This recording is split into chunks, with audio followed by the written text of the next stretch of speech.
Hi everybody, Paula Jo from SederQuilts. Oh my goodness, I have been having so much fun playing with this new app. It's called the Quilt-a-lator. It is so much fun.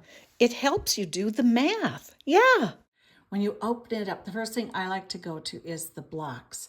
And I like to choose a plain block. I want to choose which project I'm working on at the moment. And it doesn't really matter what size you put in for your first finished block. I'm just going to put in 2. But the big thing is to put in a quantity of 1 for the number of blocks.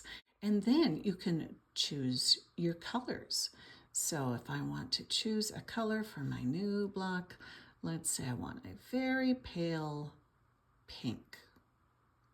Pale pink, there we go. And then we're going to save that. And you can choose whichever block you want and enter your colors. And then you can go to the layout and create your own quilt. So let's say that I want these 4-patch.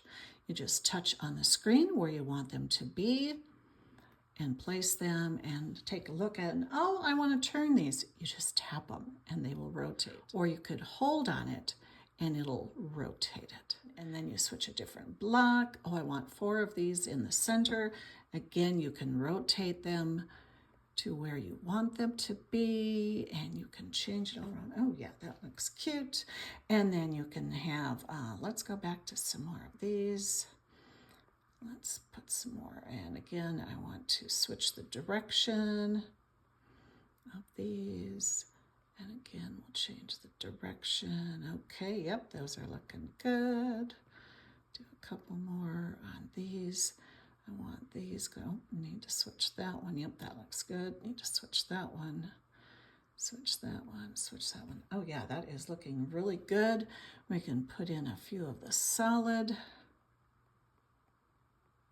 like that. And maybe we want some solid creams. Anyway, you can have so much fun. Oh, I made a mistake. We can either touch it and hold it to clear that and then put a new one in. Oh, or if we want to change a bunch of them, we're going to select the red X and then we can delete a whole bunch. And it doesn't matter which color we're doing. If we have this, this will delete any of them. Or you could even clear everything by pushing the clear button down here.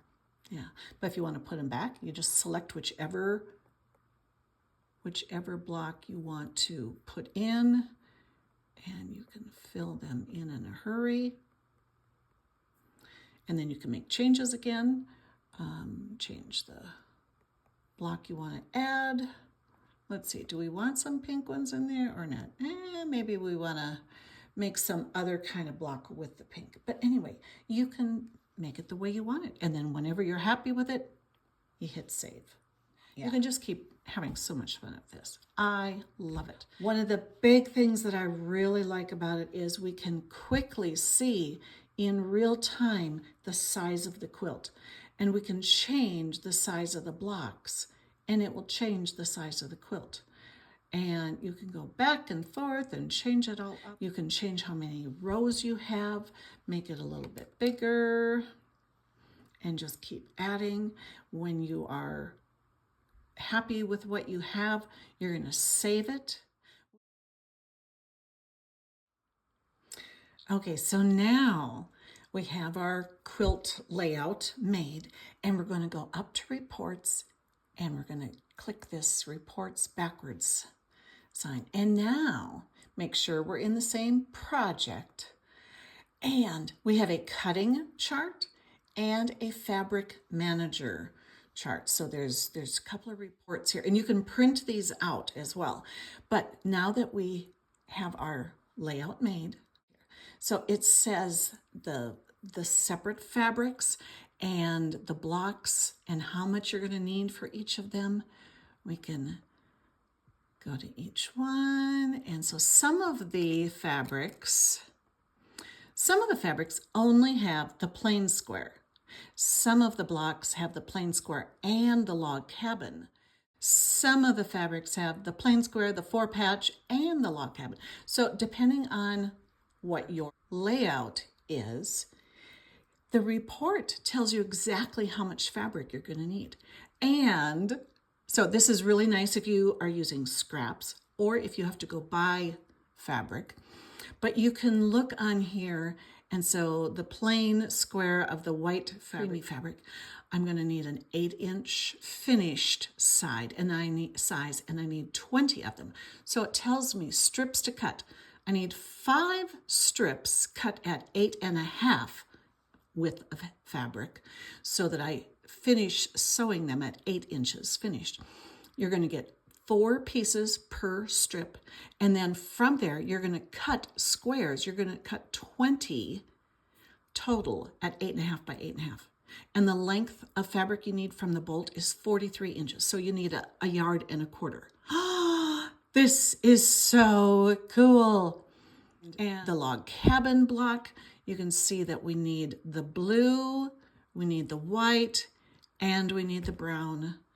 Yes, this is so helpful. Oh my goodness. So whether you are, let's go back to this one. So whether you are making up your own quilt from your scraps and you're making something totally new, or if you have a pattern that you like, but you want a different size. How often do you have a pattern and it says all the things you need to know of how much fabric and what to cut and whatnot, but you want it to be a different size because maybe you don't have quite enough fabric, so you can put the layout in, you can get it all set, and then you can change the size of the blocks, the finished block here, and then you can just change that down. Oh, I want to finish it out at a 6-inch, so the quilt size is now going to be 48 by 48. As soon as you do this, you save it again, and now when we go to the reports, now your measurements are different. And so if we go back to this log cabin, so now instead of, or actually let's go to the plain square. So instead of being an 8-inch finish, now it has a 6-inch finish, and this changes what you need to cut. Oh my goodness, this is so cool. So for instance, we have the cross of many squares. Okay, this is the big one. This is the original one. And I can change this to any size finished block. So I usually use a 2.5-inch square to start with. So the finish is 2 inches. So it's 48 by 64. The original was a 1-inch. They were 1.5-inch start and they were 1-inch finished. And then the quilt size ends up at 24 by 32. So you can change this all you want. You can even go up to a really big finished. Maybe you want this outside of your church. And so we're going to start with 8-inch blocks. So they're going to finish at 7.5. This is going to be 180 by 240. Or you could go up to starting with a 10-inch block, and it's going to finish at 9.5 inches. That's going to be 228 by 304. Wow. You can plan what you need the changes to be. I can also go not from my original one, but down to the simplified one. And look at here, this is a lot less squares. So anyway, this is a wonderful app. It's called the Quilt-a-lator. It's a calculator for your quilts. So many features that you are going to just love. So check it out, purchase it. It's very inexpensive and you're going to love it. So hope to see you soon. I'm going to go back to this other one that we just did. Play. You can figure out how much fabric, how much yardage you need for your borders or for if you want to add sashings, and how much backing you're going to need. You can enter in how much of an overhang you want. For instance, on a long arm, I want a little extra on the back fabric to make sure I don't bump into anything and I can load everything. So you can enter whatever amount of overhang you want. I oftentimes use a ruler base, and so I might want like 8 inches so that I can use my ruler base, but it will tell you how much back fabric you need.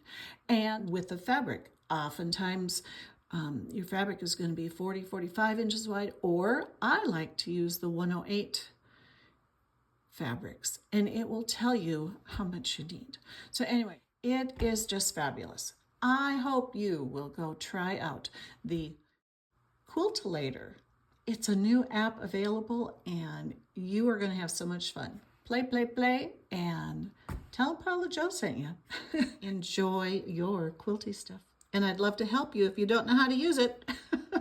Check me out at SederQuilts.com. Toodaloo.